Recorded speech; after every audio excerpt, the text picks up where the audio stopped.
Jemaat yang dikasihi Tuhan, di Minggu Advent keempat ini, kita bersama diajak kembali untuk menghayati hidup sebagai umat Tuhan yang sedang menanti kedatangannya. Marilah kita mempersiapkan diri untuk menyambut kedatangannya dengan memuji dan menyembah Tuhan yang Maha Besar.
Bapak Ibu Saudara yang terkasih, ibadah ini berlangsung dalam nama Allah yang menciptakan langit dan bumi.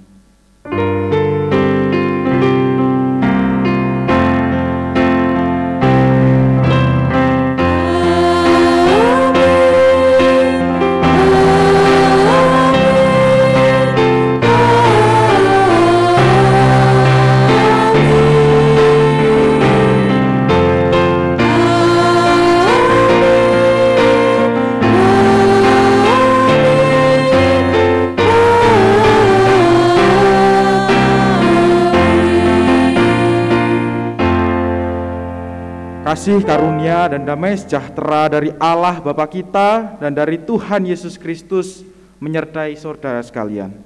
Dan menyertai saudara juga.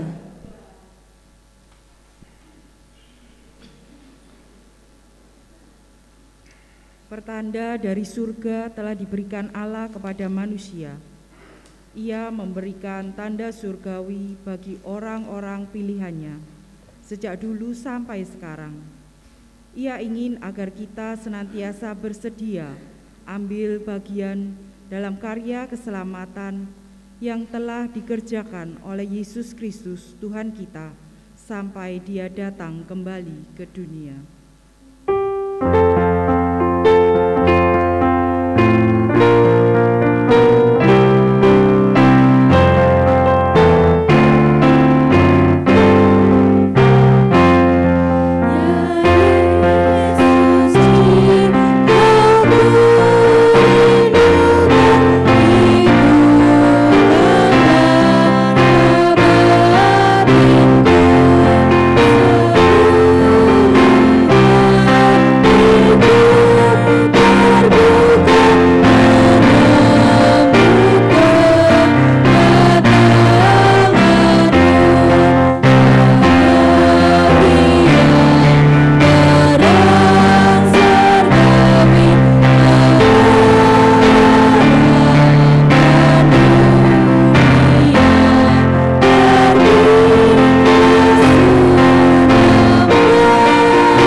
seringkali belum dapat memahami pertanda dari surga yang menguatkan dan memulihkan, yang mengingatkan dan menunjukkan jalan kebenaran.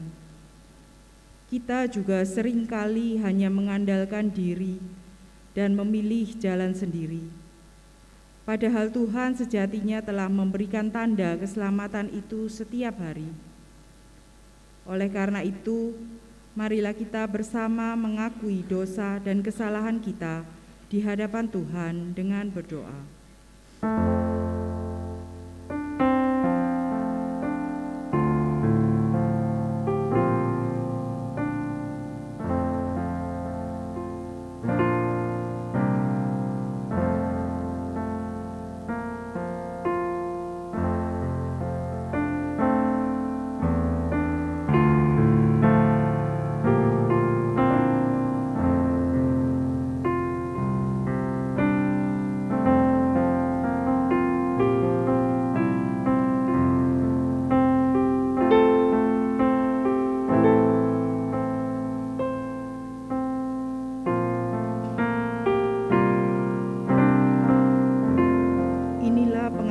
Kami ya Tuhan, kiranya kasih-Mu mengampuni kami, kiranya kasih-Mu terus menguatkan dan menopang kami dalam kami mengembangkan dan membarui diri kami waktu demi waktu. Amin.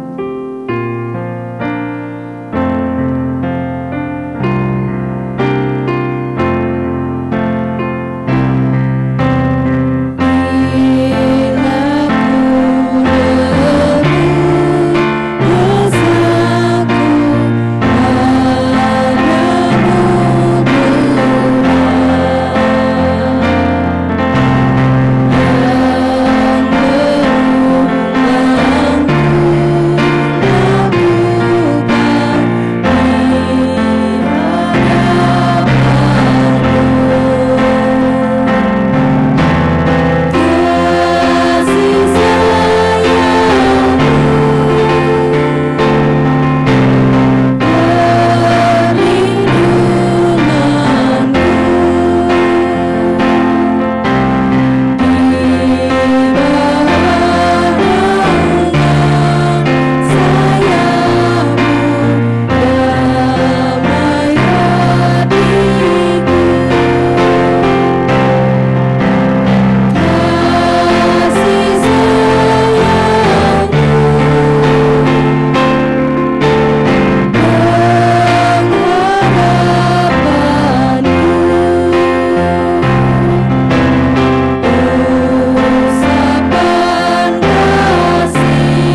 Karena begitu besar kasih Allah kepada setiap orang yang dengan tulus menyatakan penyesalan dan pertobatan, maka Allah berkenan memberikan anugerahnya. Karena kuasa ilahinya telah menganugerahkan kepada kita segala sesuatu yang berguna untuk hidup yang saleh oleh pengenalan kita akan Dia, yang telah memanggil kita oleh kuasa-Nya yang mulia dan ajaib. Demikianlah berita anugerah dari Tuhan. Syukur kepada Allah. Salam damai. Salam damai.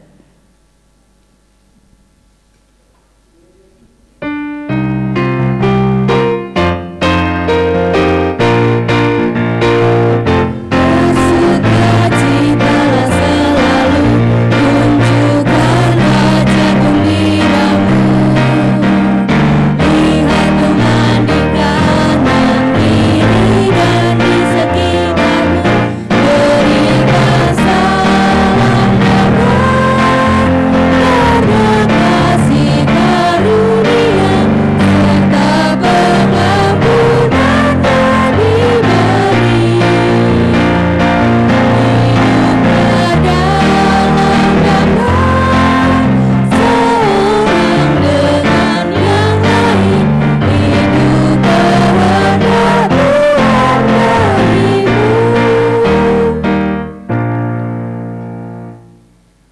Saudaraku, Tuhan memanggil kita ke dalam kemuliaan-Nya yang ajaib. Ia yang terus tanpa lelah dan capek mendorong kita agar kita hidup saleh dan hidup yang berguna bagi orang lain. Ia yang setia dan adil memberikan pertolongan dan anugerah-Nya. Oleh karena itu, marilah kita hidup dengan penuh perjuangan mengikuti apa yang Tuhan kehendaki, hidup yang seturut dengan kehendak-Nya.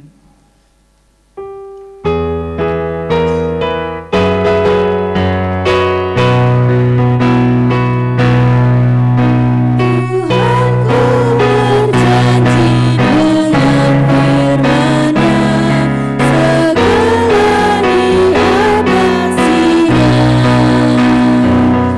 Yang paling tak mungkin dimungkinkannya bagi yang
Bapak Ibu Saudara yang terkasih, sebelum kita menyambut kebenaran firman Tuhan, mari kita datang kepada Tuhan di dalam doa untuk memohon penyertaan Tuhan. Mari kita berdoa. Tuhan, kami bersyukur karena cinta dan kasih Tuhan yang senantiasa kami rasakan di dalam kehidupan kami. Terkhusus Tuhan, pada saat ini Tuhan perkenankan kami untuk beribadah pada Tuhan di tempat ini. Dan saat ini kami hendak mendengarkan sabda dari Tuhan. Kiranya Tuhan boleh memberikan Roh-Mu yang kudus, sehingga kami boleh menjadi pendengar firman Tuhan yang baik. Kami boleh membuka hati dan pikiran kami, sehingga firman yang Tuhan berikan boleh tersimpan di dalam kehidupan kami. Dan kiranya di dalam kehidupan kami boleh terus mencerminkan cinta dan kasih dari Tuhan. Berkati juga hamba-Mu Tuhan yang akan menyampaikan firman-Mu, sehingga apa yang boleh keluar dari mulutnya boleh berasal daripada Tuhan sendiri. Inilah Tuhan doa dan permohonan kami. Kami naikkan doa ini ke dalam nama Tuhan kami Yesus Kristus. Amin. Bapak Ibu Saudara yang terkasih, pembacaan Alkitab kita terambil dari Injil Matius pasal yang pertama, ayat yang ke-18 sampai yang ke-25. Injil Matius pasal yang pertama, ayat yang ke-18 sampai yang ke-25.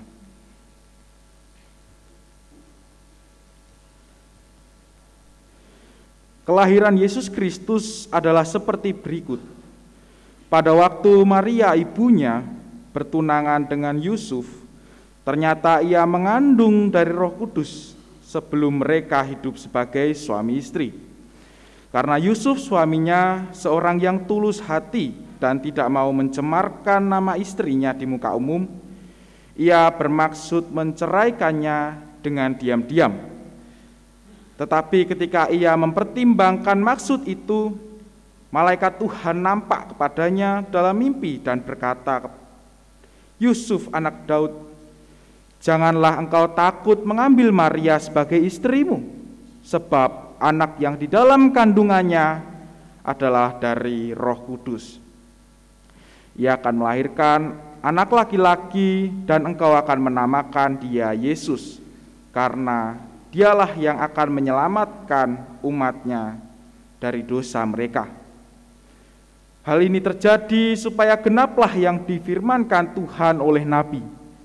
Sesungguhnya anak darah itu akan mengandung dan melahirkan seorang anak laki-laki, dan mereka akan menamakan dia Immanuel, yang berarti Allah menyertai kita. Sesudah bangun dari tidurnya, Yusuf berbuat seperti yang diperintahkan malaikat itu kepadanya. Ia mengambil Maria sebagai istrinya, tetapi tidak bersetubuh dengan dia sampai ia melahirkan anaknya laki-laki, dan Yusuf menamakan dia Yesus. Demikianlah Injil Yesus Kristus. Yang berbahagia ialah mereka yang mendengarkan firman Tuhan dan memeliharanya. Maranatha.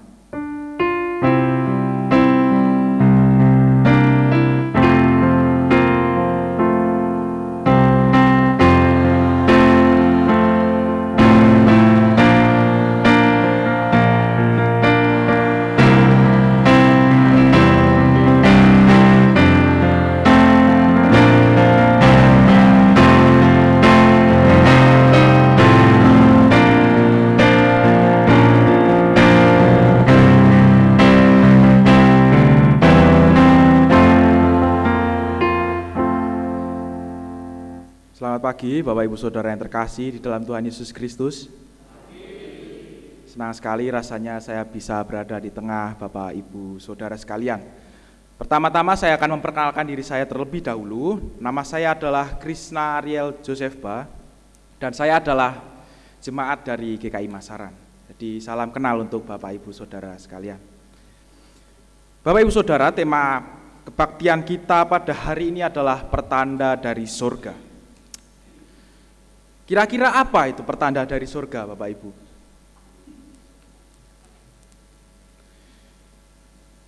Atau sederhananya begini, pertanda, apa itu pertanda? Misalnya kalau kita sedang berada di jalan raya, kita berkendara gitu, kita sering menemukan kan banyak pertanda gitu ya. Atau kita sebut rambu-rambu gitu. Misalnya ada pertanda, oh di depan ada perempatan atau ada pertigaan. Atau ada pertanda batas kecepatan yang boleh kita lakukan di jalan ini, di jalur ini gitu. Kemudian ada tanda dilarang parkir atau tanda dilarang berhenti. Jadi apa maksud dari pertanda? Apa arti dari pertanda? Jadi artinya bahwa pertanda itu adalah sebuah petunjuk akan apa yang akan kita temukan di depan. Akan apa yang kita alami nanti di depan. Misalnya tadi di jalan raya. Ada pertanda kalau di depan ada jalan berbelok. Berarti yang akan kita lalui, yang akan kita jumpai adalah jalan berbelok. Ketika ada rambu atau pertanda perempatan, berarti yang akan kita temukan, yang akan kita hadapi nanti di depan adalah perempatan. Jadi sekali lagi bahwa pertanda ini adalah petunjuk akan apa yang akan kita jumpai nanti di depan. Lalu apa tadi kembali lagi? Apa yang dimaksud pertanda dari surga? Jika kita menggunakan analogi tadi, kita dapat mengartikan bahwa pertanda dari surga ini adalah sebuah petunjuk, adalah sebuah pengingat ilahi yang berasal dari surga, yang berasal dari Tuhan sendiri. Yang mana mungkin kita juga sedikit kebingungan karena ada kata surgawi di sini. Kita tidak bisa menerka-nerka kapan pertanda ini akan datang. Bagaimana situasi yang akan datang mengenai pertanda ini. Dalam kondisi seperti apa pertanda ini akan datang. Karena jika kita berbicara mengenai pertanda surgawi, sangat dimungkinkan bahwa pertanda ini dapat datang di dalam segala peristiwa di dalam kehidupan kita. Baik ketika kita mengalami situasi yang sulit, kita mengalami kesedihan, kita mengalami peristiwa yang mendukakan di dalam kehidupan kita. Bisa jadi pertanda surgawi hadir ketika peristiwa atau kondisi itu. Tetapi juga bisa bahwa pertanda dari surga ini hadir di dalam situasi dan kondisi ketika kita sedang berbahagia. Ketika kita sedang merasakan kehidupan yang baik-baik saja gitu. Jadi dalam artian bahwa tanda dari surga ini adalah sebuah misteri yang kita tidak dapat mengetahui kapan, bagaimana pertanda ini bisa hadir. Kita tidak dapat mengetahui dalam situasi seperti apa pertanda ini dari surgawi ini hadir, dan dalam wujud apa pertanda itu hadir.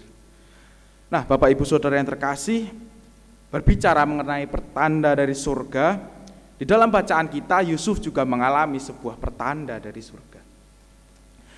Di mana pertanda tersebut hadir di dalam sebuah momen yang bisa dibilang membawa sukacita, karena momen ini berbicara mengenai kisah kelahiran Tuhan Yesus, kelahiran juru selamat bagi manusia. Namun, situasi ini menjadi sebuah momen yang sulit bagi Yusuf pada waktu itu. Di mana di dalam teks ini kita melihat, jika kita pembaca sekarang, kita pembaca di masa kini, kita dapat melihat bahwa kisah ini adalah kisah yang sukacita gitu. Kita akan menyambut kehadiran, kita akan menyambut kelahiran juru selamat kita yang lahir di dalam bayi, dalam diri Yesus Kristus yang pada kisah ini masih dikandung oleh ibunya Maria. Tetapi bagi Yusuf ini adalah hal yang berbeda. Tentu pada waktu itu Yusuf tidak mengetahui bahwa bayi yang dikandung oleh tunangannya adalah sang juru selamat, sang Mesias. Yusuf belum memahami bahwa